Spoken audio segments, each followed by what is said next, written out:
केंद्रीय हिंदी संस्थान के 438वें नवीकरण कार्यक्रम में आप सभी का हार्दिक स्वागत है। यह कार्यक्रम तेलंगाना के जगित्याल जिले के होनहार व प्रतिभाशाली अध्यापकों के लिए आयोजित किया जा रहा है। आशा करते हैं कि इस 10 दिवसीय कार्यक्रम में इन अध्यापकों का न केवल नवीकरण होगा बल्कि उनके ज्ञान में वृद्धि होगी और इस ज्ञान की वृद्धि के द्वारा वे अपने छात्रों के साथ और अधिक न्याय कर पाएंगे। तो कार्यक्रम की शुरुआत करते हैं। यह मातृभूमि पर मिटने की भक्ति है। यह मातृभूमि पर मिटने की भक्ति है। यह मातृभूमि पर मिटने की भक्ति है। ये हिंदी है, हिंदी है, ये हमारी शक्ति है, यही हमारी भक्ति है। तो हिंदी के इस मतलब हिंदी भाषा का विकास करने के उद्देश्य से जो ये कार्यक्रम नियमित रूप से चलाए जा रहे हैं, उसी के अंतर्गत यह प्रशिक्षण कार्यक्रम आयोजित किया जा रहा है। अब मैं संस्थान से निवेदन कि वह संस्थान गीत चलाए। भारत जननी एक दिन, संस्थान गीत।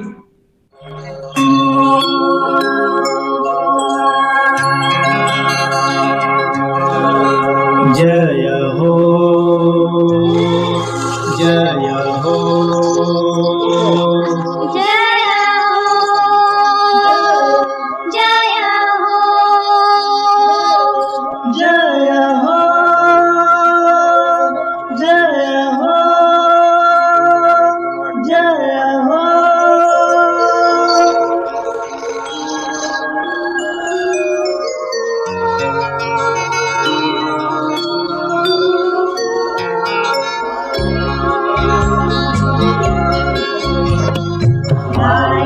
जननी एक हृदय हो, भारत जननी एक हृदय हो, एक राष्ट्र भाषा हिंदी में कोटि कोटि जनता की जय हो।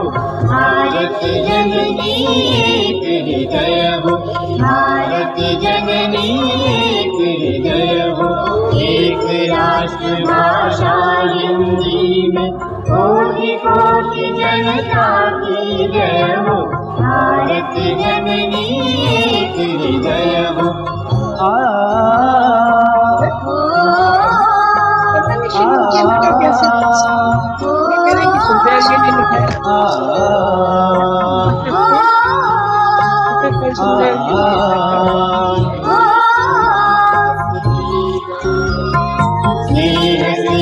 मानस की वाणी गूंजेगी यही कल्याणी। स्नेह सिक्त मानस की वाणी गूंजेगी यही कल्याणी। चिर उदार भारत की संस्कृति सदा अभय हो, सदा अजय हो। भारत जननी एक हृदय हो, भारत जननी एक हृदय हो, एक राष्ट्र भाषा हिंदी में कोटि कोटि जनता की जय हो। भारत जननी एक हृदय हो।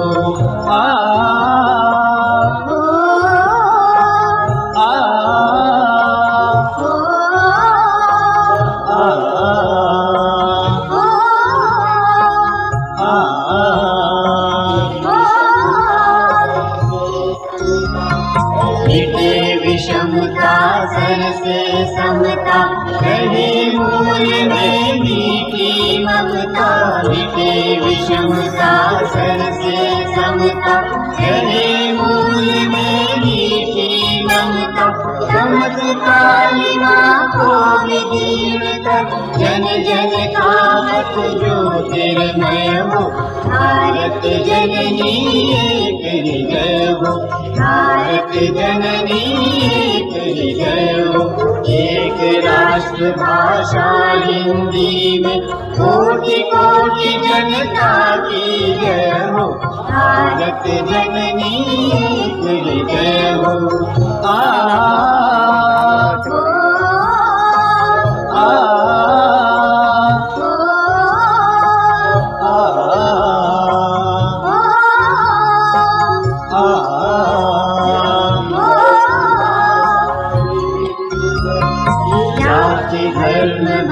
भाषा विभिन्न स्वर, एक राग हिंदी में सज कर, जाति धर्म भाषा विभिन्न स्वर, एक राग हिंदी में सज कर, संकृत करे हृदय तंत्री को, स्नेह भाव प्राणों में लय हो, भारत जननी एक हृदय हो, भारत जननी एक हृदय हो, एक राष्ट्र भाषा हिंदी में, कोटि कोटि जनता की जय हो, भारत जननी एक हृदय हो, भारत जननी एक हृदय हो, भारत जननी भारत जननी एक हृदय हो। सच में भारत माँ का जो हृदय है वो हिंदी भाषा है और हम सभी उसकी धड़कन बनकर धड़कते हैं।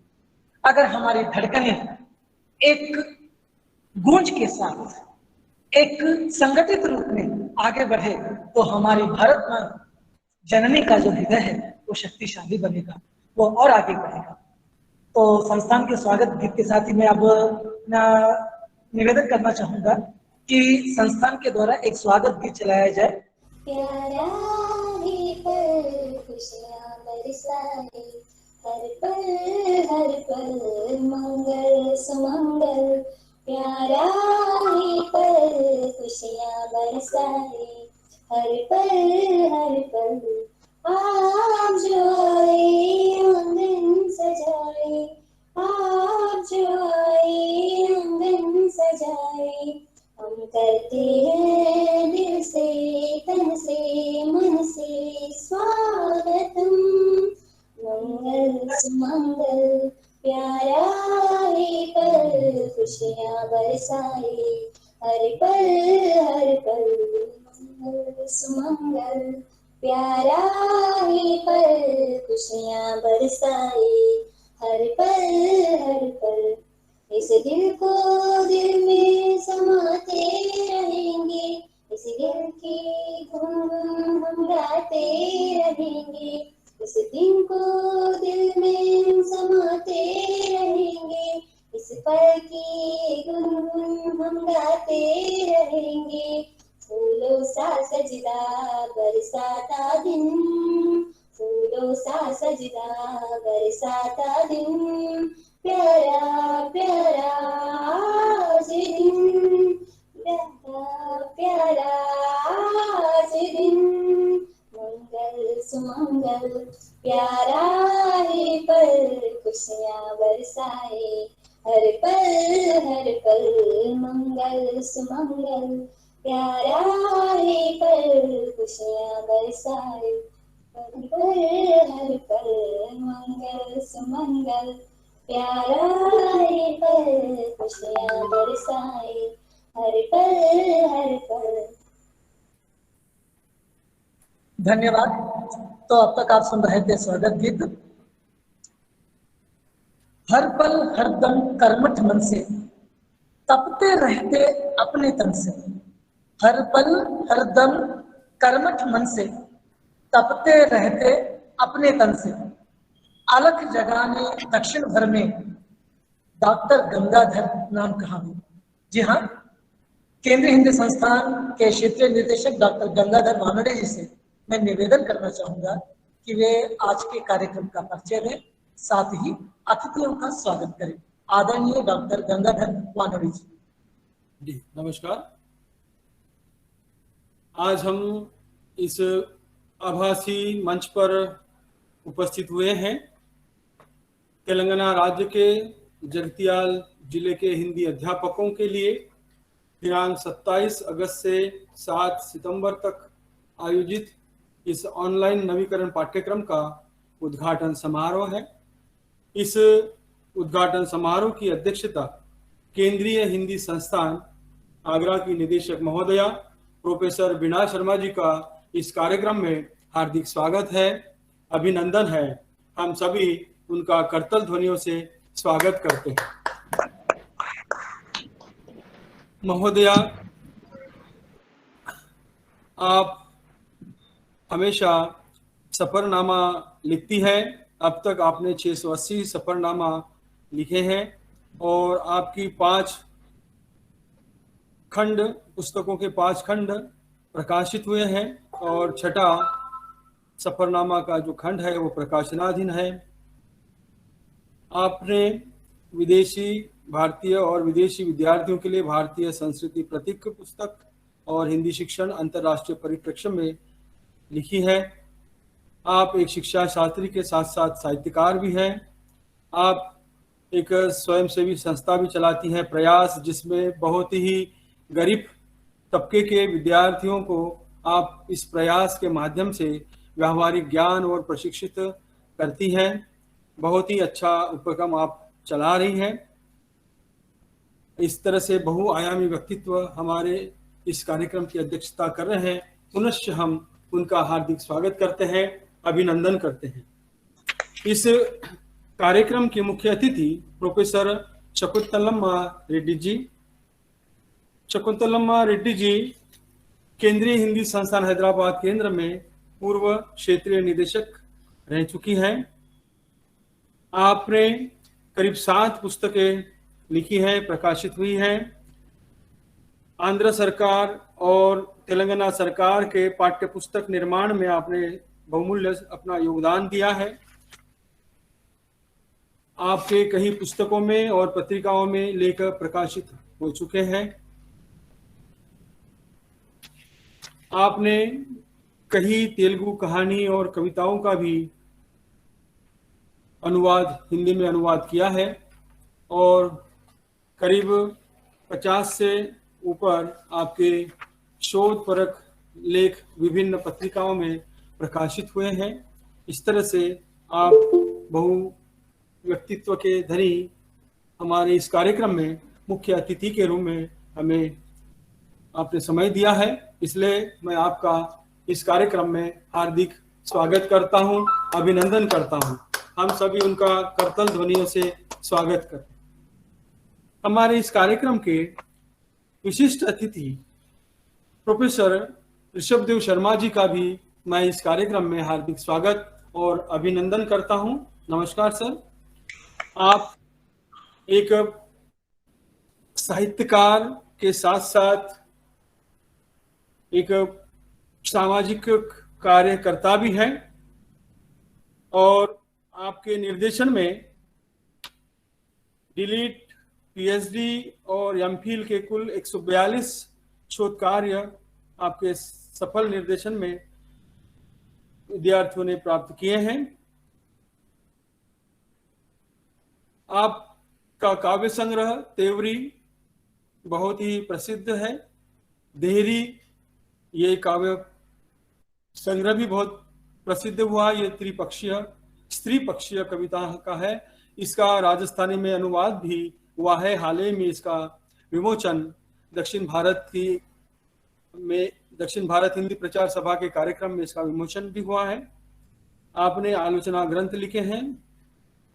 वैचारिकी में आपने संपादकीय भी लिखे हैं। कई सारे पत्रिकाओं का भी आपने संपादन किया है और आपको अंतर्राष्ट्रीय हिंदी सेवी सम्मान 2018 में प्राप्त हुआ है। आंध्र प्रदेश हिंदी अकादमी द्वारा हिंदी भाषी हिंदी लेखक पुरस्कार भी प्राप्त हुआ है। इस तरह से आपको कई सारे सम्मानों से नवाजा गया है।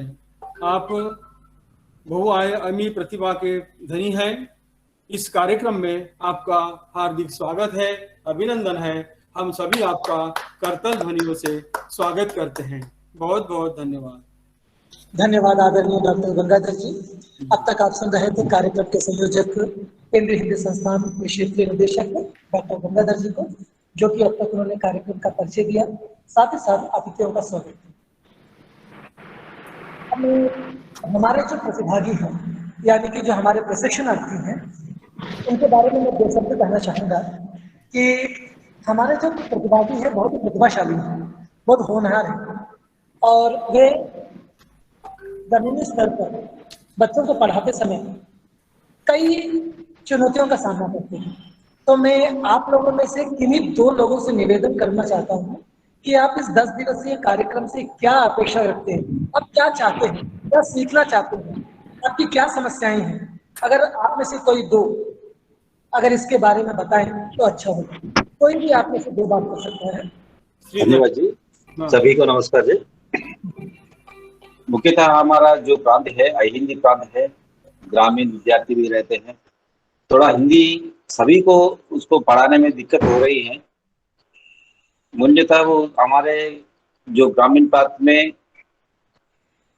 सरकारी स्कूल में 6वीं कक्षा से हिंदी पढ़ाई जाती है, तो कई सवाल हैं सर इसमें जो पढ़ाने में दिक्कत हो रहे हैं। बच्चे भी अंग्रेजी मैक्सिमम घर में भी थोड़ा थोड़ा वर्ड्स बोलते हैं, लेकिन घर में हिंदी का पूरा थोड़ा प्रैक्टिस भी नहीं होता। इसका क्या सवालों का कैसे हम सामना करना पड़ेगा। आप हम आपसे ये सीखना चाहते हैं, और जो नवीकरण विधियां हैं हिंदी में वो भी आपसे ये 10 दिन में सीखने के लिए हम तैयार हैं। धन्यवाद श्रीधर जी। जी, हम इससे पहले हम वहाँ सीखे थे वो जो छोटे छोटे गाना हम जो तैयार करके बच्चों को सिखाने के लिए 6वीं कक्षा में हम वहाँ शिक्षक वहाँ पाए थे, वो भी वहाँ यहाँ अमल कर रहे हैं। उससे बच्चे बहुत अच्छे सीख रहे हैं।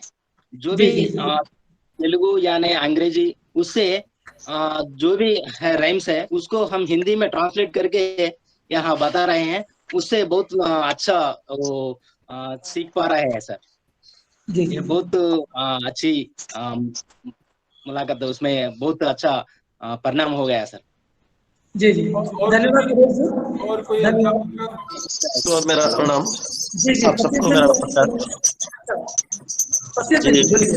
मेरा नाम मोहम्मद सस्कियुद्दीन है। मैं स्कूल असिस्टेंट हिंदी पैडमड़गू में काम करता हूँ, कार्यरत हूँ। सर सुरेश सर से पहली मुलाकात इससे पहले हैदराबाद ट्रेनिंग में हुई थी, फिर उनसे अभी इस दौरान इसके जरिए भी फिर से एक बार मुलाकात का अवसर मिला। बहुत खुशी की बात है।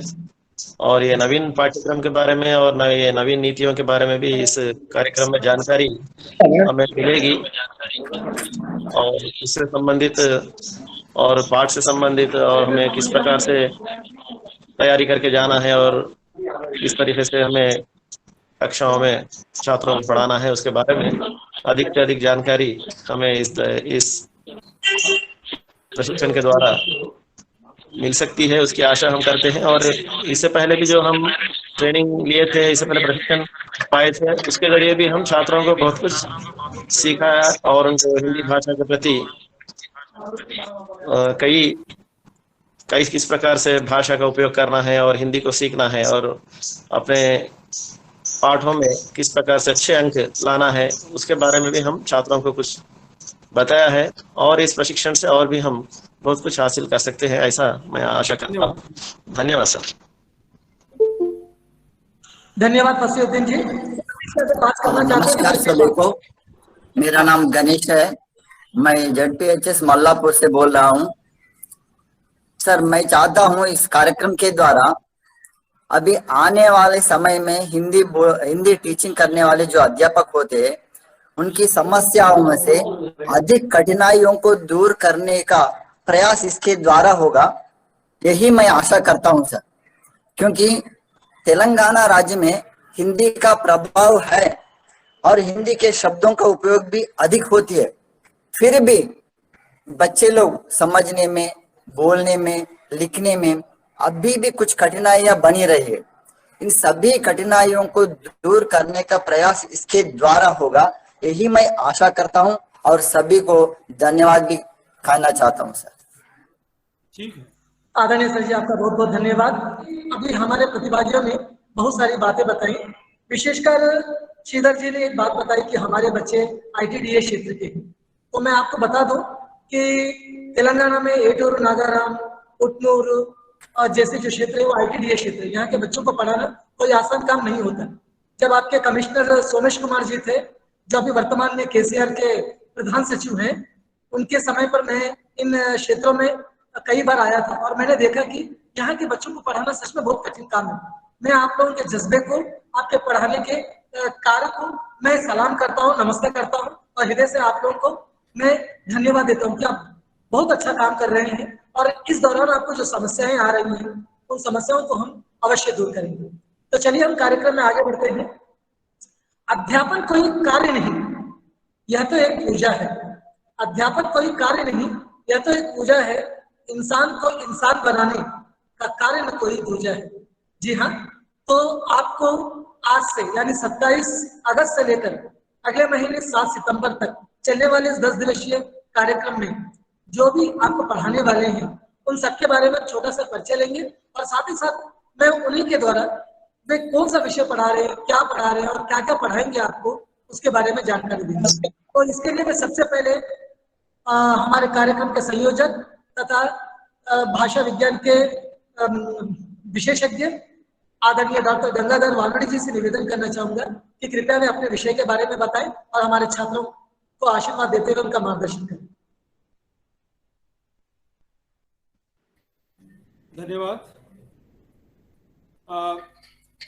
सभी को समय सारणी मिल चुकी है, समूह में समय सारणी डाल दी गई है और इस समय सारणी के अनुसार कार्यक्रम होगा, परंतु आपकी जिज्ञासाएं बहुत आवश्यक है। आप जिस तरह से प्रश्न हमें करेंगे उसका समाधान करते हुए हम हमारे पाठ्यक्रम को आगे बढ़ाएंगे। जैसे कि मैं भाषा विज्ञान के अंतर्गत ध्वनि विज्ञान उच्चारण की बातें करूंगा और उसके विविध पक्ष की बात पर आपसे चर्चा करूंगा, क्योंकि हिंदीतर प्रदेशों में हम देखते हैं कि उच्चारणगत समस्याएं बनी रहती हैं और उस तरह उसका निराकरण करने का प्रयास किया जाएगा। तो ये मैं अपने इस भाषा विज्ञान और उसके विविध पक्ष के अंतर्गत समझाऊंगा। इनके अलावा और भी आपकी कुछ समस्याएं रहेगी, उस पर भी मैं चर्चा करते हुए उस समस्या का समाधान करने का प्रयास करूंगा। बहुत बहुत धन्यवाद। धन्यवाद आदरणीय डॉक्टर गंगाधर जी। अब मैं आदरणीय प्रोफेसर ज्ञानंद जी से निवेदन करना चाहूंगा कि वे अपने विषय के बारे में बताएं और हमारे छात्रों का मार्गदर्शन करें। आदरणीय प्रोफेसर ज्ञानंद जी। नमस्ते। आदरणीय आचार्यगण, प्रिय मित्रों, सबको प्रणाम। मैं हिंदी व्याकरण, हिंदी संरचना इस पर चर्चा करूंगा। थोड़ा बहुत तेलुगु जानता हूं, इसलिए उसकी तुलना में हिंदी का कॉन्ट्रास्टिव ग्रामर जो तुलना करके जो करना है उसका अध्ययन करूंगा और साथ ही कुछ अभ्यास भी करेंगे। मेरी मातृभाषा तमिल है, लेकिन मैं तेलुगु थोड़ा बहुत जानता हूं, समझ सकता हूं। इसलिए आपके तेलुगु संबंधी कुछ प्रॉब्लम हो तो उसे भी आप लोग बता सकते हैं। मैं कोशिश करूंगा उसके आधार पर आपके शंकाओं का समाधान करूं। मेरा प्रिय विषय वैसे भाषा विज्ञान और हिंदी व्याकरण है, इसके बारे में मेरी चर्चा रहेगी। जैसे कि डॉक्टर वानवड़े जी ने कहा, ये परिचर्चा के बारे जैसे हो तो ज़्यादा अच्छा रहेगा। मैं पढ़ाऊँ, आप सुनते रहें, इससे अच्छा आप प्रश्न करें, शंका समाधान करें। जो प्रैक्टिस अभ्यास के लिए करता हूँ उसे आप करें। उसमें गलती हो तो कोई बात नहीं है, उसको हम सुधार लेंगे। इसीलिए तो ये क्लास है, तो करेंगे तो ज़्यादा अच्छा रहेगा, सजीव रहेगा। हमारी कक्षा जो है सजीव रहेगी, तो इसमें आपके सहयोग की आवश्यकता है। मैं आशा करता हूँ आप इसका पूरा लाभ उठाएंगे। नमस्ते, धन्यवाद। धन्यवाद आदरणीय प्रोफेसर ज्ञानम जी। आपने केंद्रीय हिंदी संस्थान में महत्वपूर्ण सेवाएं दी हैं और अभी भी आप दे रहे हैं। इसके लिए हम आपको हृदय की गहराई से आभार व्यक्त करते हैं और हम आशा करते हैं कि हमारे प्रशिक्षणार्थी आपसे बहुत कुछ सीखेंगे और उससे लाभान्वित होकर अपने छात्रों तक पहुंचाएंगे। अब मैं आदरणीय डॉक्टर रमेश कुमार जी से निवेदन करूंगा कि वे अपने विषय के बारे में बताएं, जो कि वर्तमान में राष्ट्रीय शैक्षिक अनुसंधान और प्रशिक्षण परिषद में काम कर रहे हैं, एनसीईआरटी में। तो उनसे मैं निवेदन करना चाहूंगा कि वे हमारे प्रशिक्षणार्थियों का मार्गदर्शन करें और अपने विषय के बारे में बताएं। आदरणीय डॉक्टर रमेश कुमार जी।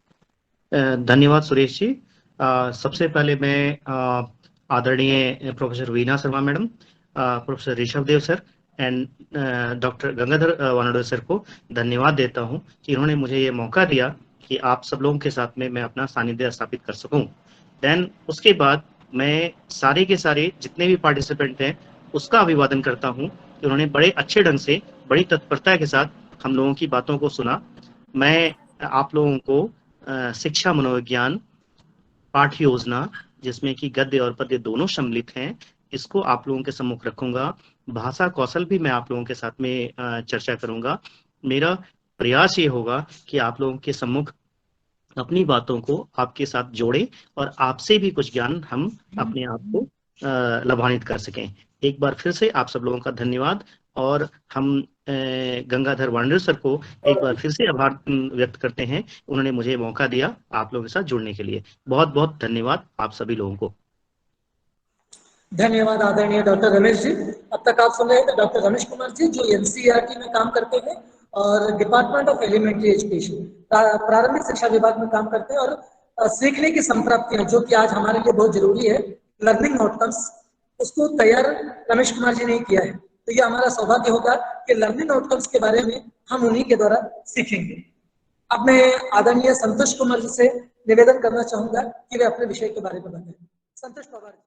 सभी को नमस्कार, मैं डॉक्टर संतोष पवार, उद्घाटन समारोह की अध्यक्षा प्रोफेसर वीना शर्मा जी, निदेशक केंद्रीय हिंदी संस्थान आगरा केंद्र, मुख्य अतिथि प्रोफेसर शकुंतला रेड्डी जी, विशिष्ट अतिथि प्रोफेसर ऋषभ देव शर्मा जी, कार्यक्रम संयोजक गुरुवर डॉक्टर गंगाधर वानोडे जी, क्षेत्रीय निदेशक केंद्रीय हिंदी संस्थान हैदराबाद केंद्र, और उपस्थित तेलंगाना राज्य के सभी प्रतिभागी शिक्षक।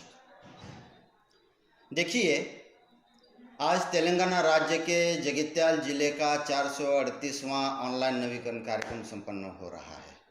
इस 10 दिवसीय कार्यक्रम में मैं हिंदी शिक्षण में प्रौद्योगिकी का प्रयोग और हिंदी में रोजगार की संभावनाएं आदि विषयों पर चर्चा करने वाला हूं, तथा इन विषयों के साथ साथ इस नवीकरण कार्यक्रम में अन्य विषयों पर भी चर्चाएं होंगी। इसलिए मुझे लगता है कि केंद्रीय हिंदी संस्थान हैदराबाद केंद्र ने अपने आप को ज्ञान प्राप्त करने का सुअवसर प्राप्त कर दिया है। इसका सभी सदुपयोग करें, अपने ज्ञान को बढ़ाएं, अच्छा ज्ञानार्जन करें और इस ज्ञान से अपने अपने छात्रों को भी लाभान्वित करें। मुझे यहाँ बोलने का अवसर दिया, इसलिए मैं केंद्रीय हिंदी संस्थान हैदराबाद केंद्र के क्षेत्रीय निदेशक गुरुवर डॉक्टर गंगाधर वानोडे जी का बहुत बहुत आभारी हूँ, तथा मैं सभी प्रतिभागी शिक्षकों को ढेर सारी शुभकामनाएं देता हूँ। बहुत बहुत बहुत धन्यवाद। आदरणीय डॉक्टर संतोष पवार जी, आपका बहुत बहुत धन्यवाद। आपने इस अवसर पर अपने विषय बताया और साथ ही साथ हमारे प्रशिक्षण का मार्गदर्शन किया। तो आप लोगों को यह बताते हुए प्रसन्नता हो रही है कि मैं डॉक्टर सुरेश कुमार मिश्रा, मैं भी अतिथि अध्यापक हूँ और मेरी 2 कक्षाएं होंगी। एक कक्षा हिंदी भाषा के उद्भव और विकास के बारे में होगी और दूसरी कक्षा भारतीय संस्कृति के बारे में होगी। आशा करता हूँ कि जिस दिन भी मेरी कक्षा होगी उस दिन उस कक्षा के बहाने हम बहुत कुछ सीखेंगे और उसे छात्रों तक ले जाएंगे। तो अब तक जो कार्यक्रम चल रहा था उसमें अभी तक आप अतिथि अध्यापकों को सुन रहे थे। तो हम कार्यक्रम में आगे बढ़ते हैं। जैसा कि आप सभी लोग जानते हैं कि जैन धर्म के जो प्रथम तीर्थंकर थे वो ऋषभ देव जी थे और सौभाग्य से उसी नामधारी महानुभाव का हमारे यहाँ मतलब हमारे कार्यक्रम में आना यह हमारा सौभाग्य है। इतने महान व्यक्तित्व का विशिष्ट अतिथि के रूप में स्वागत करना मेरे लिए बड़े गर्व की बात है। वे न केवल वाक्पटु बल्कि एक बहुत बड़े साहित्यकार हैं और साथ ही साथ एक भाषाविद भी है। दक्षिण भारत हिंदी प्रचार सभा में प्रोफेसर रहते हुए उन्होंने हिंदी का परचम लहराया। दक्षिण में हिंदी को एक ऐसा स्थान दिलाया कि आज शेष भारत दक्षिण में जब कभी देखता है तो उसमें प्रोफेसर ऋषभ देव जी के योगदान को हमेशा रेखांकित किया जाएगा। उनके इस योगदान को मैं नतमस्तक होते हुए मैं उन्हें शीश नमन करता हूं और बड़े ही आदर के साथ मैं उन्हें अपने विशिष्ट अतिथि वक्तव्य के लिए उनका मैं स्वागत करता हूं। आदरणीय प्रोफेसर ऋषभ देव शर्मा जी। नमस्कार। नमस्कार सर, स्वागत है आपका। परम आदरणीय प्रोफेसर वीना शर्मा जी, जो आज के इस आयोजन की अध्यक्षता कर रही हैं, साथ ही इस आयोजन या उद्घाटन समारोह की मुख्य अतिथि परम आदरणीय प्रोफेसर शकुंतला रेड्डी जी,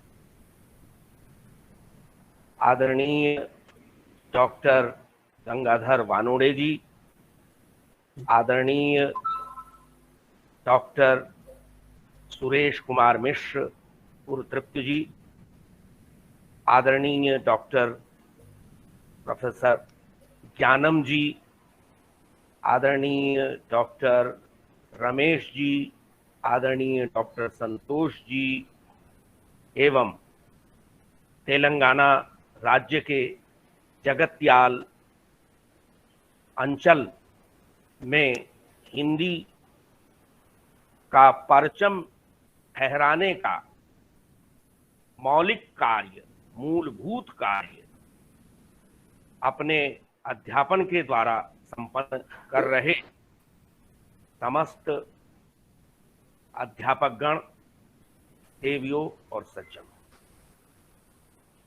मैं स्वयं को भाग्यशाली समझता हूं कि प्रोफेसर वीना शर्मा जी, प्रोफेसर शकुंतला जी और प्रोफेसर ज्ञानम जी जैसी विभूतियों के सानिध्य में मुझे आज आपके समक्ष 2 शब्द कहने का अवसर प्राप्त हुआ है। मैं सबसे पहले केंद्रीय हिंदी संस्थान का अभिनंदन करना चाहता हूं कि तमाम विषम परिस्थितियों के बावजूद हमारे हैदराबाद केंद्र ने इस कोरोना काल में प्रशिक्षण के या शिक्षक प्रशिक्षण नवीकरण के कार्यक्रम को अबाध गति से चलाए रखा है। इस क्रम को रुकने नहीं दिया। इसके लिए जहां वीना शर्मा जी अथवा उपाध्यक्ष महोदय आगरा और दिल्ली में बैठी हुई शक्तियां अभिनंदन की पात्र हैं, वहीं हमारे परम मित्र डॉक्टर गंगाधर वानोड़े जी, उनका सतत प्रयास और जो एक जिसे कहते हैं कि एक नेटवर्क उन्होंने बना करके रखा है ऑनलाइन प्रशिक्षण के संबंध में, उसके लिए डॉक्टर वानोड़े विशेष रूप से अभिनंदन के पात्र हैं। डॉक्टर वानोड़े, मैं निर्मल हृदय से, निश्चल हृदय से आपकी प्रशंसा करता हूं कि आपने इस योजना को, इस कार्यक्रम को सतत बनाए रखा है, इसकी निरंतरता को बनाए रखा है। और इतना ही नहीं, जो इसे एक अखिल भारतीय प्रचार आपने प्रदान किया है, वह भी एक अनुकरणीय मिसाल है। मित्रों, सच बात तो यह है कि हमारे जो अध्यापक गण जगत्याल सहित सारे तेलंगाना क्षेत्र में, या कहें कि पूरे दक्षिण भारत में, अथवा कहें कि भाषा की दृष्टि से ग क्षेत्र में अध्यापन का कार्य करते हैं, जैसा कि मेरे परम मित्र, परम स्नेही भाई डॉक्टर सुरेश मिश्र ने कहा, वे बहुत अधिक चुनौतियों का सामना करते हैं। वे लगभग यह समझना चाहिए कि जब हम तृतीय भाषा के रूप में हिंदी पढ़ाने के लिए जाते हैं, तो अन्य भाषा या तृतीय भाषा के रूप में हिंदी पढ़ाने वाले इन अध्यापकों को लगभग वैसी ही चुनौतियों का सामना करना पड़ता है जैसे कि मानो वे किसी विदेशी भाषा को पढ़ा रहे हो। और जब यह कक्षा 6 से आरंभ हो रहा है, कक्षा 1 से आरंभ होता तो कोरी स्लेट थी, उसके ऊपर आप कुछ भी लिख सकते थे, लेकिन जब आप कक्षा 6 से हिंदी पढ़ाना आरंभ करते हैं तो स्लेट कोरी नहीं है। बच्चे ने हिंदी और अंग्रेजी दोनों ही का काफी सारा संस्कार कक्षा 6 तक आते हुए अर्जित कर लिया है, और जब हम उसे हिंदी का संस्कार देना चाहते हैं तो जो सबसे प्रमुख समस्या हमारे सामने आती है उससे हम कहते हैं, ज्ञानम जी मुझसे सहमत होंगे, उन्हीं जैसे गुरुओं से ये बातें हमने सीखी हैं, मातृभाषा का व्याघात। यह जो मातृभाषा कक्षा 6 तक आते आते पुख्ता हो चुकी है, उसका जो एक नेटिव स्पीकर के रूप में व्याकरण मस्तिष्क में अंकित हो चुका होता है, जब आप एक नई भाषा सीखने सिखाने चलते हैं तो वह व्याघात उत्पन्न करता है।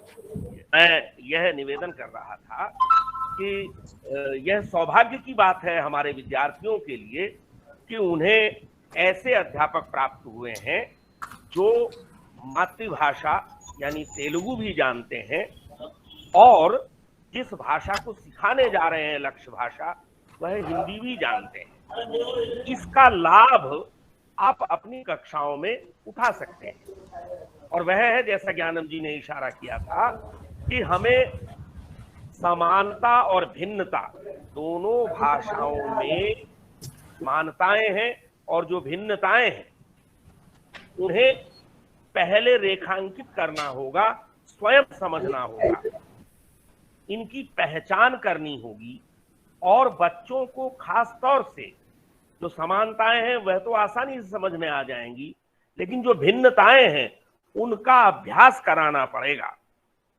चाहे वह वर्णमाला के स्तर पर हो, चाहे वह ध्वनियों और उच्चारणों के स्तर पर हो। अभी डॉक्टर वानोडे जी आपसे स्वर और व्यंजनों के हिंदी के उच्चारण की चर्चा करेंगे कि बात वहीं से शुरू हो जाती है कि हम रू कहें या री कहें।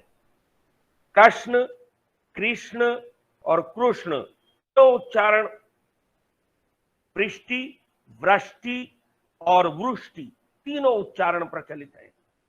हमें बच्चे को बताना पड़ेगा कि जब आप अपनी मातृभाषा में बोले तो उसका जो भी उच्चारण हो उसे वहां सुरक्षित रखें, लेकिन जब आप हिंदी बोलें तो हिंदी का जो मानक उच्चारण है उसका अभ्यास करें। यदि आप हिंदी बोलते समय तेलुगु के उच्चारण का प्रयोग करेंगे तो आपकी भाषा को मानक नहीं माना जाएगा। शुरू से ही यह अभ्यास कराना पड़ेगा। अब तक हम ये कहते रहते हैं कि साहब गलतियां तो होती हैं, चलने दीजिए। नहीं, ये राजभाषा के स्तर पर हिंदी सीखने वाले गलतियां करते रहे, उन्हें करने दो, कोई बात नहीं। उन्हें तो हाथ जोड़ करके कहना है कि भाई आप हिंदी सीख लो, लेकिन विद्यार्थी को जब आप हिंदी सिखा रहे हैं तो आरंभ से ही उसके उच्चारण को शुद्ध कराने का प्रयत्न करें, और इसके लिए जरूरी है मित्रों, पहले आप अपना उच्चारण ठीक करें।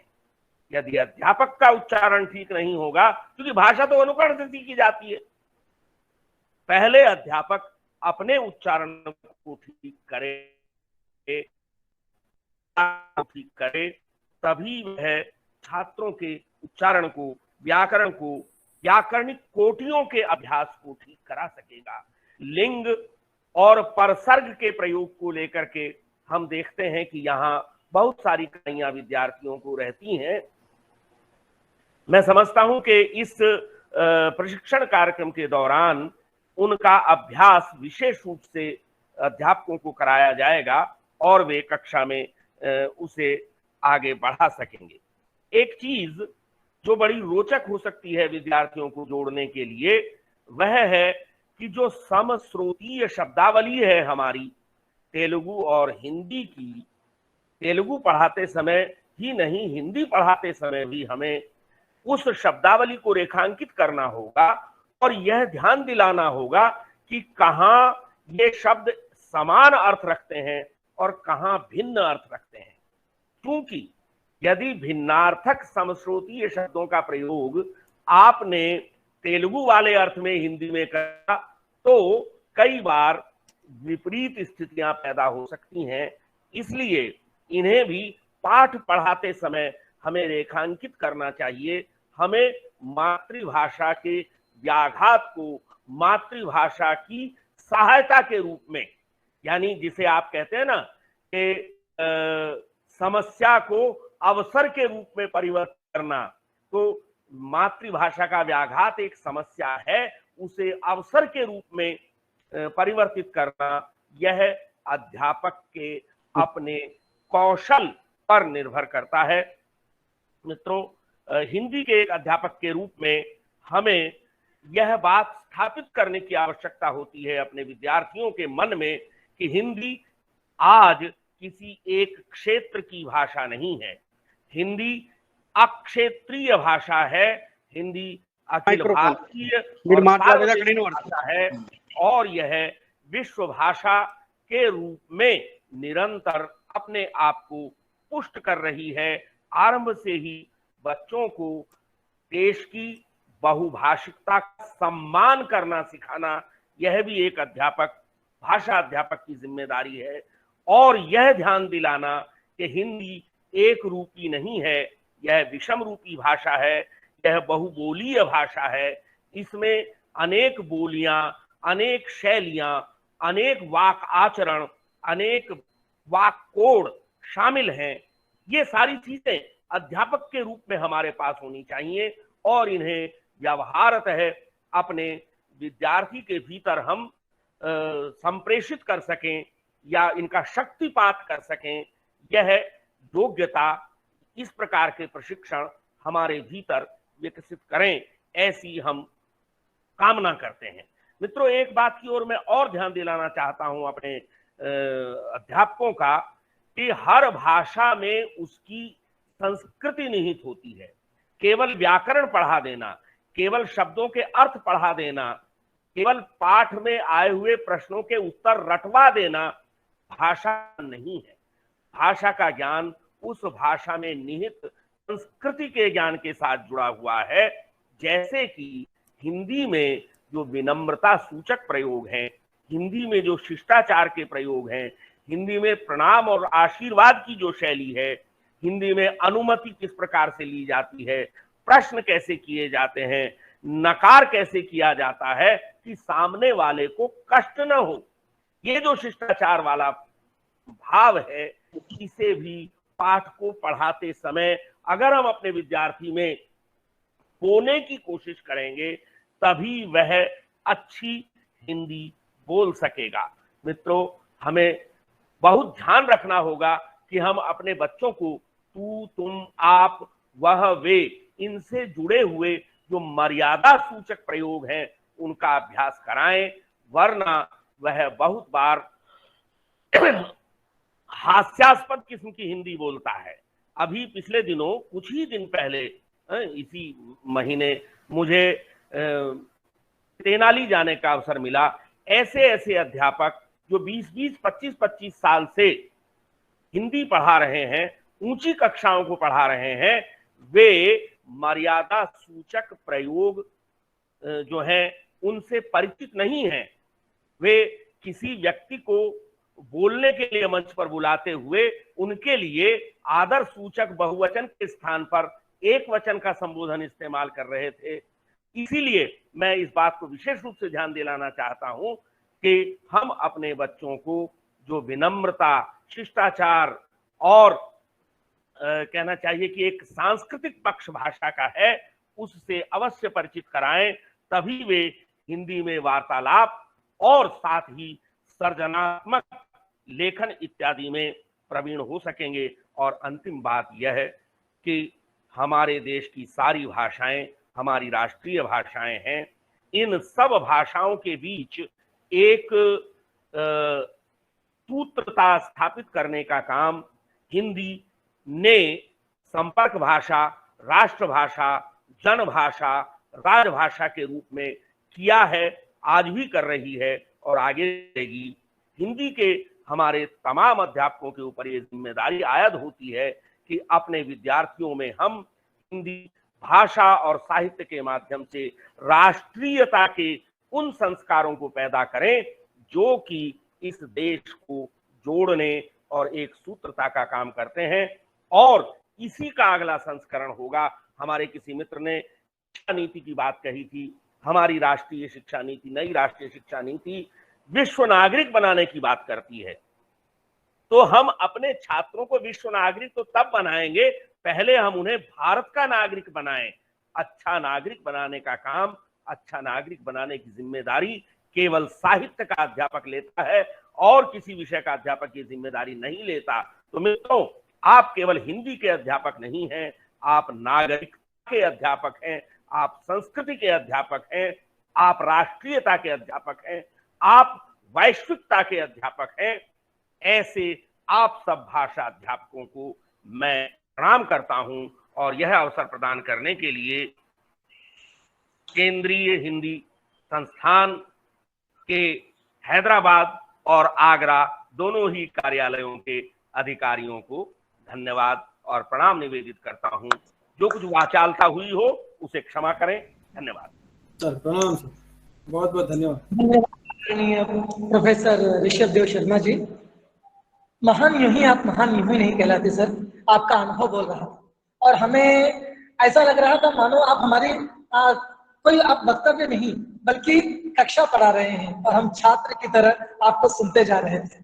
आपने बहुत बढ़िया बातें बताई, जिसमें आपने कहा कि द्वितीय भाषा हिंदी की जो चुनौती है वो किसी विदेशी भाषा की तरह है या उससे कम नहीं है, इसलिए द्वितीय भाषा हिंदी पढ़ाना कोई सरल कार्य नहीं है। साथ ही साथ आपने कहा कि हिंदी तक प्रांतों में हिंदी पढ़ाना एक चुनौती भरा कार्य है क्योंकि वहां पर मातृभाषा का व्याघात पहुंचता है। साथ ही साथ आपने बताया कि वहां पर समानताएं भी होती है तो भिन्नताएं भी होती है, चाहे वो ध्वनियों का हो, उच्चारणों का हो, चाहे किसी भी विषय का हो। इन सब बातों का ध्यान रखना बहुत जरूरी होता है। आपने ये बताने का प्रयास किया कि छात्र का उच्चारण तभी सुधरेगा जब अध्यापक का उच्चारण ठीक होगा। तो मैं आपको विश्वास दिलाता हूं सर कि इन 10 दिवसीय कार्यक्रम में हमारे प्रशिक्षणार्थी उच्चारणों का बारीकी ज्ञान प्राप्त करेंगे और अपने छात्रों तक उसे ले जाएंगे। साथ ही साथ वे हमारे छात्रों को एक अच्छा नागरिक बनाने का प्रयास करेंगे, क्योंकि अगर वो आदर्श नागरिक बना पाएंगे तभी वो देश में एक अच्छी तरह से अपना सहयोग दे पाएंगे और तभी उनके सिखाने का उद्देश्य पूरा हो पाएगा। धन्यवाद आदरणीय प्रोफेसर ऋषभ देव जी, आपको मैं फिर से एक बार केंद्रीय हिंदी संस्थान की ओर से धन्यवाद देता हूँ। अब हम कार्यक्रम में आगे की ओर बढ़ते हैं। जीवन भर जिसने हिंदी की सेवा की, केंद्रीय हिंदी संस्थान के माथे की बिंदी की तरह सजग रही और सदा आगे बढ़ती रही, ऐसी महान विभूति प्रोफेसर शकुंतलम्मा रेड्डी जी का मैं अब उनका स्वागत करता हूं। उनके बारे में मैं आपको बताऊं कि प्रोफेसर शकुंतलम्मा रेड्डी जी केंद्रीय हिंदी संस्थान हैदराबाद के पूर्व क्षेत्रीय निदेशक रह चुकी हैं। वे बहुत बड़ी भाषाविद हैं और साहित्य में उनकी रुचि किसी से छिपी नहीं है। उनकी पुस्तकों की रचनाएं अगर देखेंगे तो आपको पता चलेगा कि कितनी उन भाषा पर उनकी बढ़िया पकड़ है। और बहुत कम लोग जानते होंगे कि ज्ञानपीठ विजेता रावोरी भारद्वाज जी जो थे, पुस्तकों का अनुवाद प्रोफेसर शकुंतलम्मा रेड्डी जी ने किया है। और आप देख सकते हैं कि आज 10वीं कक्षा में जो अनोखा उपाय पाठ है उसमें प्रोफेसर शकुंतलम्मा रेड्डी जी का एक कह सकते हैं कि प्रोत्साहन है कि हम उनके प्रोत्साहन से ही रावोरी भारद्वाज से मिलकर उस पाठ को अपनी पाठ्य पुस्तक का हिस्सा बना पाए हैं। तो तेलंगाना की पाठ्य पुस्तकें हो या आंध्र प्रदेश की पाठ्य पुस्तकें हो या उससे पहले की पुस्तकें हो, उन सब में अपनी महत्वपूर्ण भागीदारी देने वाली आदरणीय प्रोफेसर शकुंतलम्मा रेड्डी जी को आज हमारे बीच में देखना ये हमारे किसी जीवन का पुण्य है जो इन्हें हम यहाँ देख रहे हैं। मैं एक बार उन्हें हृदय की गहराई से मैं उनको प्रणाम करता हूँ और उनको मैं आमंत्रित करता हूँ कि वे अपना मुख्य अतिथि के तौर पर वक्तव्य देते हुए हमारे प्रशिक्षणार्थियों का मार्गदर्शन करें। आदरणीय प्रोफेसर शकुंतलम्मा रेड्डी जी।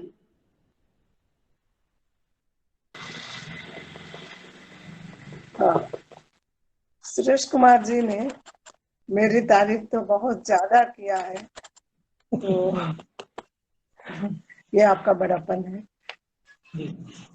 आज के इस उज्जवल सभा में उपस्थित संस्थान के निदेशक आदरणीय डॉक्टर वीना शर्मा जी और आदरणीय ऋषभदेव शर्मा जी, केंद्र के क्षेत्रीय निदेशक प्रोफेसर वानोडे जी और संचालन करने वाले अध्यापक सुरेश मिश्रा जी और अतिथि अध्यापकगण जो इसमें जुड़े हुए हैं, डॉक्टर ज्ञानम जी और एनसीईआरटी के विद्वान वक्ता और अन्य अध्यापकगण जो इसमें जुड़े हुए हैं, तो उन सबका मैं पुनः एक आभार व्यक्त करती हूँ और वानोडे जी के प्रति मैं आभार व्यक्त करती हूँ जिन्होंने इस कार्यक्रम में मुझे जोड़ा।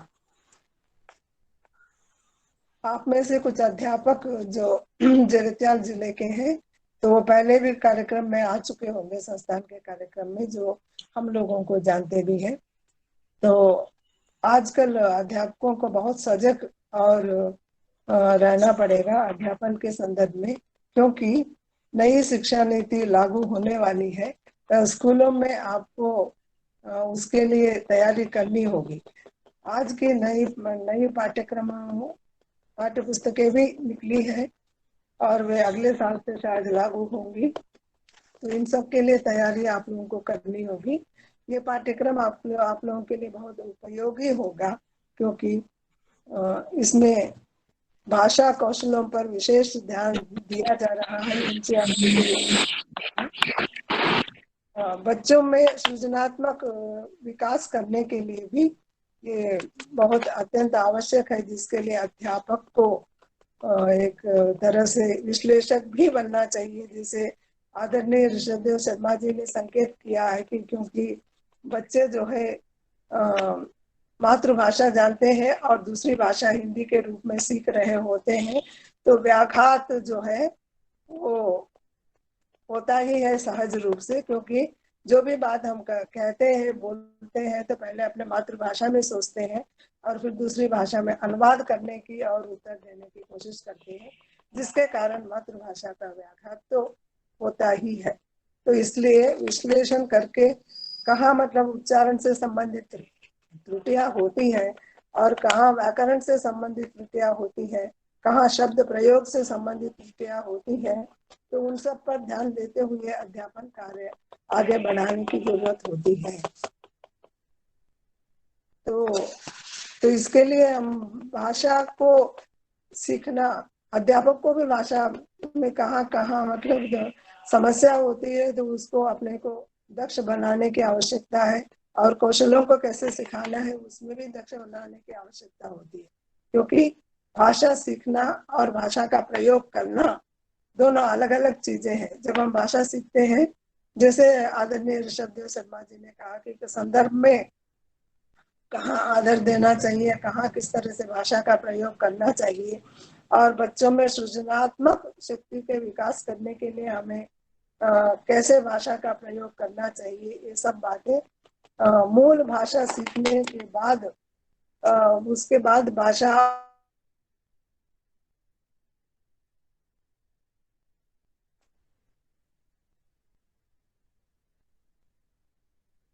करने की बात चाहिए।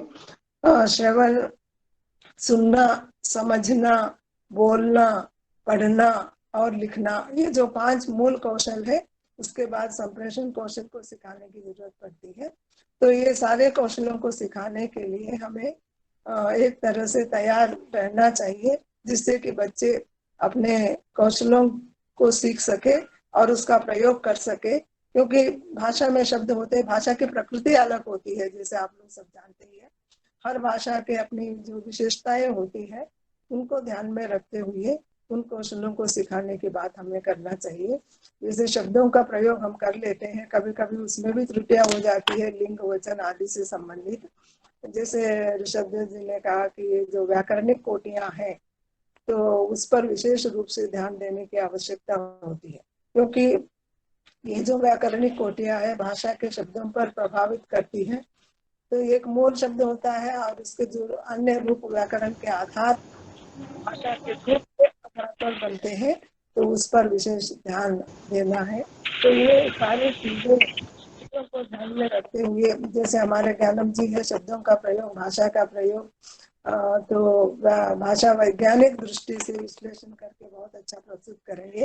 तो आप लोगों को भी तैयार रहना होगा कि आप लोग सक्रिय होकर के इस पाठ्यक्रम में भाग लेने की आवश्यकता है। सक्रिय होकर के प्रश्न जो अध्यापक चर्चा करते हैं उस पर प्रश्न करने के लिए भी आपको तैयारी करनी होगी।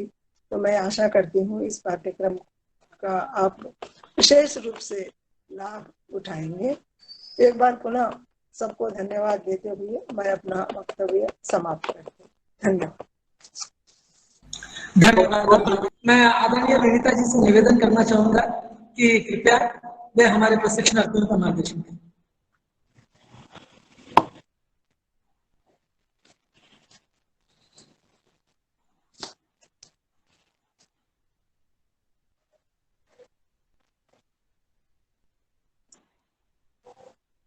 ठीक है, तो अब तक आप सुन रहे थे हमारे कार्यक्रम के मुख्य अतिथि प्रोफेसर शकुंतलम रेड्डी जी को।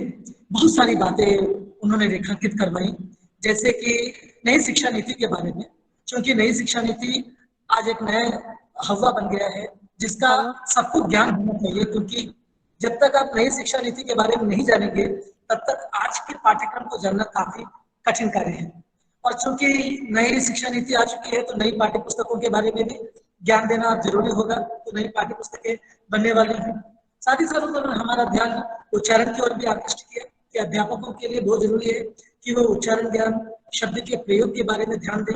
और साथ ही साथ उन्होंने ये भी बताया कि भाषा कैसे सिखाई जाती है उसकी बारीकियों को समझें, और सृजनात्मकता का विकास करने के लिए अध्यापक को किस तरह से सृजनशील रहना चाहिए, आदि बातों की ओर भी हमारा ध्यान आकृष्ट किया। कुल मिलाकर प्रोफेसर शकुंतलम रेड्डी जी ने अपने वक्तव्य में अध्यापक को आज के समय के अनुसार अद्यतन रहने के लिए उन्होंने कहा है। तो उनके बहुमूल्य विचारों के लिए मैं हृदय की गहराई से उनका आभार व्यक्त करता हूं कि उन्होंने मुख्य अतिथि के तौर पर हमारे प्रशिक्षणार्थियों का और मार्गदर्शन, न केवल मार्गदर्शन किया बल्कि अपना आशीर्वाद दिया। आप जैसे महान हस्ती का हमारे देश में होना हमारा सौभाग्य है। आदरणीय प्रोफेसर शकुंतलम रेड्डी जी एक बार फिर से नमस्कार मैम। अब मैं डॉक्टर विनीता सिन्हा से निवेदन करना चाहूंगा। ओके सुरेश जी, धन्यवाद आपका बहुत बहुत। सभी से क्षमा प्रार्थी हूँ क्योंकि आज कुछ परेशानी आ रही थी, तो बार बार कॉल ड्रॉप होने की वजह से मैं निकल जा रही थी यहाँ से।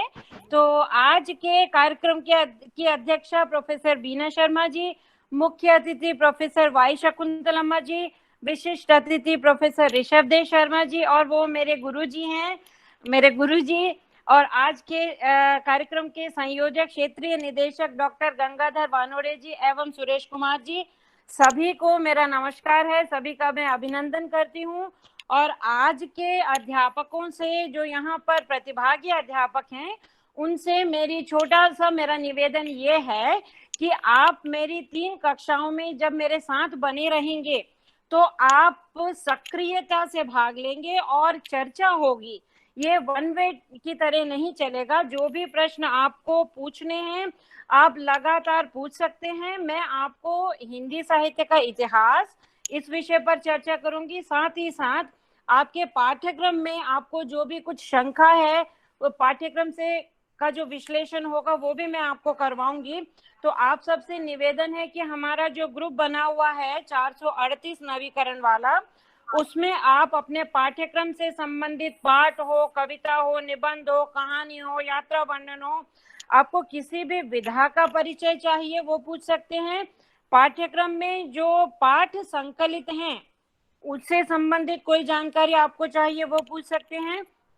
और आप अगर कहीं कोई लोकल शब्द, स्थानीय शब्द जो आपको समझ में नहीं आ रहा है, कोई कहावत समझ में नहीं आ रही है, या पाठ्यक्रम से संबंधित जो भी कुछ जानकारी आप चाहते हैं, निसंकोच आप पूछिए, उस पर तीसरी कक्षा में चर्चा होगी। तो जितनी सक्रियता से आप भाग लेंगे, जितने प्रश्नोत्तर आपके मतलब आप प्रश्न करेंगे और हम जवाब देंगे, आपको क्या होगा, सक्रियता से भाग लेने से आपका इंटरेस्ट भी बढ़ेगा। तो अपनी रुचि इसी प्रकार बनाए रखिए और आगे के 10 दिनों के लिए मैं आप सबको शुभकामनाएं देती हूँ। मेरे सभी गुरुजनों को प्रणाम और आप सबका अभिनंदन।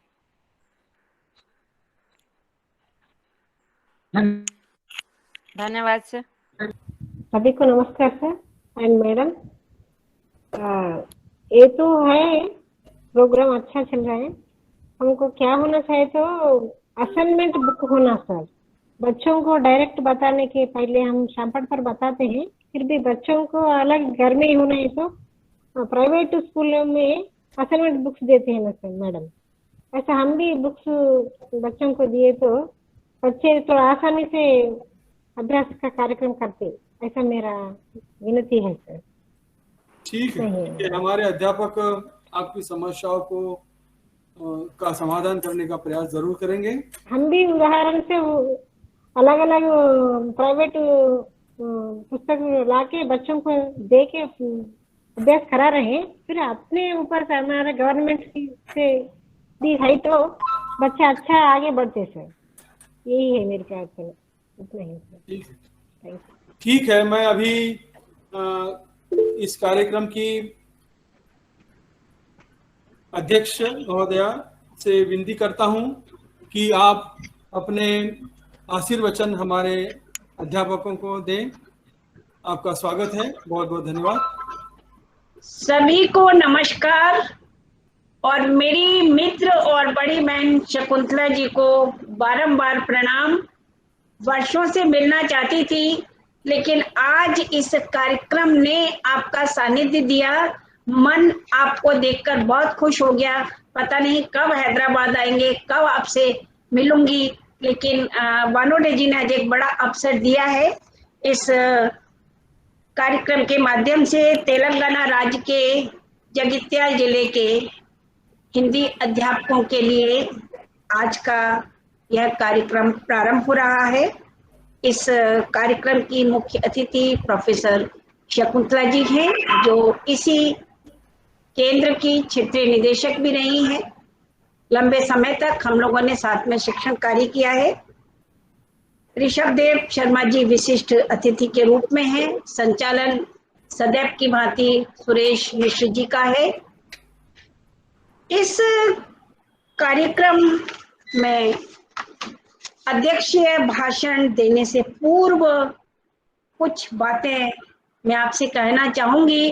पहली बात तो मैं इस बात के लिए क्षमा प्रार्थी हूँ कि मैं आज पूरे कार्यक्रम में इसमें उपस्थित नहीं रह सकी, क्योंकि साथ ही मैसूर का कार्यक्रम चल रहा था। आज का दिन केंद्रीय हिंदी संस्थान के लिए गौरव का दिन है। एक मैसूर का कार्यक्रम, हैदराबाद का कार्यक्रम, हमारे गुवाहाटी का कार्यक्रम और साथ ही आज एक बड़ी बैठक भी है। तो आज हमारा सचिवालय कह रहा है कि मैडम आज फाइलें करेंगे या नहीं। हमने कहा नहीं, आज कुछ मत लाओ, आज हमें केवल एक शिक्षक बने रहने दो और अपने शिक्षकों के साथ जुड़े। मित्रों, व्यक्ति का पूरा जीवन शिक्षा से भरा पूरा है। कहा जाता है विद्या धनम सर्वधनम प्रधानम। विद्वान स्वदेशे पूज्यते राजा, विद्वान सर्वत्र पूज्यते। आखिर विद्वान सर्वत्र क्यों पूजा जाता है? उसके पास है क्या ऐसा? आप कहेंगे उसके पास विद्या का ऐसा धन है जिसे न चोर चुरा सकता है, जिसे न भाई बांट सकता है, न जो ले जाने में भारी है। आप बहुत लगेज तैयार करते हैं जीवन के सफर के लिए, लेकिन एक विद्या का धन आपके पास है तो आप माला माल हैं। किसी का माइक खुला हुआ है, वानोडे जी किसी को बंद करने के लिए कहिए, आवाज बहुत इसलिए आ रही है।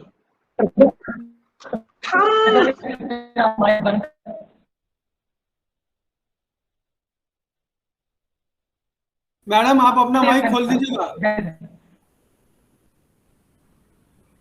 हम जब शिक्षक के रूप में होते हैं तो हमसे आशा की जाती है कि हमारे सामने एक जो किशोर पीढ़ी है, जो उभरता हुआ भविष्य है, हम उसको आकार देंगे। हम किस तरह उसको आकार दे सकते हैं? बहुत बचपन से बच्चों को हम सिखाते हैं, झूठ मत बोलो, चोरी मत करो, बड़ों का सम्मान करो, और सिखाते ही नहीं है, उसको सुलेख के रूप में बार बार लिखवाते हैं, उसको प्रार्थना के रूप में याद करवाते हैं। हम हैं छोटे छोटे बच्चे, हम हैं मन के सच्चे बच्चे, झूठ कभी हम नहीं बोलेंगे, चोरी हम नहीं करेंगे, ईश्वर हमको दो वरदान, पढ़े लिखे हम बने। हमें देखना है कि हम शिक्षकों के रूप में अपने सामने बैठे विद्यार्थियों में क्या इस तरह के संस्कार भर पा रहे हैं? क्या ये मूल्य, क्या ये नैतिकता के संस्कार हमने बोए हैं? और बोए हैं तो उनकी फसल जरूर लहलहाएगी। कहा जाता है जैसा बोओगे वैसा काटोगे, बोया पेड़ बबूल का तो आम कहाँ से? आम चाहिए तो आम जैसी मेहनत भी करनी होती है। आपने अपने विद्यार्थियों में किस तरह के संस्कार भरे हैं? क्या नैतिक मूल्यों से संबंधित कहानियां आप बच्चों को सुनाते हैं? क्या भाषाई संप्रेषण का कलेवर आपने अपने छात्रों को पहनाया है? क्या आपने अपनी संप्रेषण क्षमता में सुधार किया है? क्या आप अपने अंदर वह बदलाव ला पाए हैं जिसे आप महसूस करते हैं कि मुझे अपने हाथों से इन विद्यार्थियों के भविष्य को आकार देना है? आपको बहुत स्वप्नशील होना पड़ेगा। यहाँ निकलने से पहले यहाँ सोचा जाना जरूरी है कि मेरे आगे योजनाएं क्या है, मुझे करना क्या है, मेरे पास एक स्वप्न है या नहीं, और उस स्वप्न को जागृत करने के लिए, उस स्वप्न को साकार करने के लिए हमें दिन रात मेहनत करनी होती है। हमें आलसी नहीं होना होता। हम कितने भी थके हुए हों, हमारे चेहरे पर प्रसन्नता बनी रहती है। अरे मुझे कल कक्षा में जाना है, मुझे क्या पढ़ाना है। जैसी हम अपनी भौतिक तैयारी करते हैं, अपने शरीर को सजाते हैं, अपने परिधान को देखते हैं, अपने चेहरे को आईने में बार बार देखते हैं, वैसे ही एक बार इस विषय पर भी विचार कर लेना चाहिए कि हम जो पढ़ा रहे हैं वह हमारे विद्यार्थियों के लिए कितना उपयोगी। आप वर्षों वर्षों पुराने शिक्षक हों, तब भी कभी यह मानकर मत चलिए कि मुझे तो सब आता है, मेरा विद्यार्थी ही तो बदला है, सिलेबस तो वही का वही है ना, वही जाकर बोल। बिल्कुल नहीं। हर बार एक नया बैच नई उम्मीदों के साथ, नई उमंगों के साथ आपसे कुछ सीखने के लिए आता है। तो वर्षों का रटा हुआ मत बोलिए कि एक बार नोट्स बना लिए, जिंदगी भर के लिए संभाल कर रख दिए, वो पन्ना फट रहा है, फिर भी हम उसमें से देख देख कर। नित नए नवीन होना आपकी विशेषता है। अपने को रोजाना अपडेट करना आपकी कुशलता है। भाषा की परख आपको बड़ा बनाती है। शिक्षण में नवाचार आपको अद्यतन करते हैं। विनम्रता आपको महान बनाती है, और सामने वाले की त्रुटि दूर कर आप उसे भी अपने समकक्ष ले आते हैं। कहा जाता है क्षमा बड़न को चाहिए, तो जो क्षमा करने का गुण है वो सबसे पहला गुण अध्यापक के अंदर चाहिए। बच्चे हैं, उत्पाती हैं, उद्यम करते हैं, हम उन्हें डांटते भी हैं, कभी कभी एक आध थाप भी लगा देते हैं, लेकिन हमारा उद्देश्य बुरा नहीं। अंतर हाथ सहार दे, बाहर लागे चोट। बाहर से चोट मारते हैं, लेकिन उसका खोट निकालने के लिए, उसका दोष निकालने के लिए, उसे क्रिटिसाइज करने के लिए नहीं, उसकी आलोचना करने के लिए नहीं। यदि हमारे पास एक इतना बड़ा दायित्व दे दिया जाए कि आपको इतने बच्चों के भविष्य निर्माता है आप, तब सोचिए हर सेकंड हमारा चिंता में बीतेगा या नहीं। हम केवल और केवल विषय पढ़ाने वाले अध्यापक नहीं हैं, हम भाषा शिक्षक हैं, हम हिंदी के राजदूत हैं, हमारा कार्य केवल विषय पढ़ाना भर नहीं, अपने विद्यार्थियों में चेतनता विकसित करना है, उन्हें पूर्ण मानव बनाना है, उन्हें सकारात्मक बनाए रखना है, उन्हें काप चेष्टा वको ध्यानम श्वान निद्रा तथा अल्पाहारी ग्रह त्यागी विद्यार्थी पंच लक्षणम का पाठ सिखाना है। आखिर हम यह सब कैसे करें? हमें बताना है परिश्रम, साहस, धैर्य, बुद्धि, शक्ति, पराक्रम 6 गुणों से समन्वित विद्यार्थी हमें तैयार करने हैं। हमें यह भी बताना है कि स्वेच्छा से सीखा गया ज्ञान सबसे महत्वपूर्ण होता है। हमें यह भी बताना है कि सीखा किसी से भी जा सकता है। हम शिक्षकों को आजन्म विद्यार्थी बने रहने की आवश्यकता है। कभी मत सोचना चाहिए कि मैंने बहुत पढ़ लिया, पीएचडी कर ली, डिलीट कर लिया, 40 वर्षों से पढ़ा रहे हैं, अब क्या सीखना बाकी है। मुझे सीखना इसलिए बाकी है क्योंकि मैं एक नई पीढ़ी के साथ मेरा संबंध है। हमें कंप्यूटर नहीं आता लेकिन सीखना जरूरी है, क्योंकि मुझे जिसको पढ़ाना है वो तो ऑनलाइन क्लास हो रही है। मुझे अपनी पीपीटीज बनाना जरूरी है, तो सबसे पहले स्वयं को अद्यतन करना जरूरी है, उसके बाद वाली बात की चीजें आती हैं। और मैं समझती हूँ कि किसी भी वक्तव्य को इतना लंबा भी नहीं करना चाहिए कि जहाँ बोरियत पैदा होने लगे। तो मैं अंत में 2 पंक्तियों के साथ अपनी बात को समाप्त करूंगी। आनंदशाला में बदल रही हैं कक्षाएं, आनंदशाला में बदल रही हैं कक्षाएं, और आदतें बदल रहे हैं हम, और धीरे धीरे विद्यार्थियों की शिकायतें भी हो रही हैं कम। आपका कार्यक्रम खूब सफल हो, आप इन 10 दिनों में बहुत कुछ सीखें। वानोडे जी एक कुशल शिक्षक के साथ साथ एक कुशल प्रशासक भी हैं। आपको बांधे रहेंगे, आपसे हमेशा समय से जुड़ने का आग्रह करेंगे, क्योंकि उन्हें भी अपने अधिकारियों को रिपोर्ट करना होता है, उन्हें भी बताना होता है कि केवल पंजीकरण आवश्यक नहीं, मेरे यहाँ इतने अध्यापक प्रतिदिन उपस्थित रहते हैं। कार्यक्रम की सफलता के लिए मैं बहुत सी शुभकामनाएं देती हूँ और अपनी वाणी को यहीं विराम देती हूँ। जय हिंदी, जय भारत। धन्यवाद आदरणीय प्रोफेसर वीना शर्मा जी। जब सोना तपता है तो वो कुंदन बनता है, और जब अनुभव तपता है तब प्रोफेसर वीना शर्मा जैसा नाम बनता है। सच में मैडम, आपको सुनकर ऐसा लगा जैसे अनुभव हो रहा है, आप जैसा कोई और नहीं, क्योंकि आपने अपनी व्यस्तता के बीच में हमें अपना समय दिया। आप मैसूर के कार्यक्रम में व्यस्त हैं, आप अन्य कार्यक्रम गुवाहाटी के कार्यक्रम में व्यस्त हैं, इतना होने के बावजूद आपने हैदराबाद के कार्यक्रम के लिए अपना समझकर जो आशीर्वाद दिया वो हमारे लिए बहुत महत्वपूर्ण है। क्योंकि एक यज्ञ को पूरा करने के लिए, तपस्या को पूरा करने के लिए एक माता का आशीर्वाद होना जरूरी है।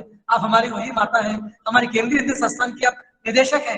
आपका आशीर्वाद हमारे लिए श्री राम रक्षा है, और हम इसी आशीर्वाद को लेकर इस 10 दिवसीय कार्यक्रम को सफल बनाएंगे, और विश्वास दिलाते हैं कि आपने जो जो बातें कही हैं उसे हम अपने प्रशिक्षण के दौरान अपने प्रशिक्षणार्थियों में ले जाएंगे, और हमारे प्रशिक्षणार्थियों को सिखाएंगे कि किस तरह से उन्हें अपने ज्ञान का अद्यतन विकास करना है और अपने बच्चों तक ले जाना है। आपको एक बार फिर से विश्वास दिलाते हुए आपके महत्वपूर्ण वक्तव्य, जिसे हम वक्तव्य नहीं आशीर्वचन कहेंगे, उसके लिए एक बार फिर से केंद्रीय हिंदी संस्थान हैदराबाद क्षेत्र आपको आभार व्यक्त करता है। आपका बहुत बहुत धन्यवाद मैडम जी। अब मैं कार्यक्रम की समाप्ति की ओर बढ़ रहा हूं, और मैं आदरणीय डॉक्टर गंगाधर वानोडे जी से निवेदन करूंगा कि वे धन्यवाद ज्ञापन देने के साथ साथ वे प्रशिक्षणार्थियों को बताएं कि कार्यक्रम की समाप्ति के बाद वो किस तरह से कार्यक्रम में जुड़े और उन्हें आगे क्या करना है, और 10 दिवसीय कार्यक्रम आगे किस तरह से चलेगा। आदरणीय डॉक्टर गंगाधर वानोडे जी। जी बहुत बहुत धन्यवाद। आज के इस कार्यक्रम में उपस्थित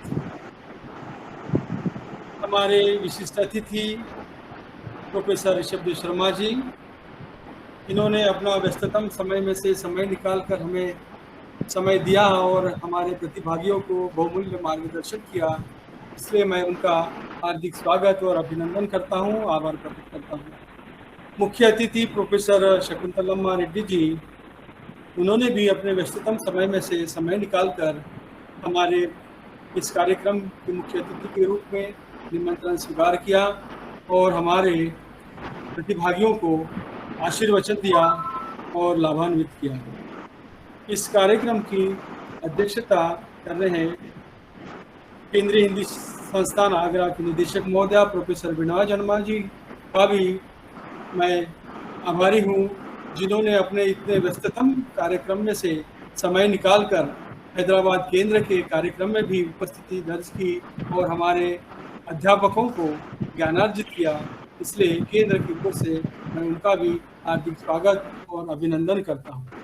हमारे इस कार्यक्रम में उपस्थित हमारे अतिथि अध्यापक, उन्होंने भी अपने अपने विषय के बारे में हमारे प्रतिभागियों को बताया और आशीर्वचन दिया। उन सबका मैं हार्दिक अभिवादन करता हूँ, आभार व्यक्त करता हूँ।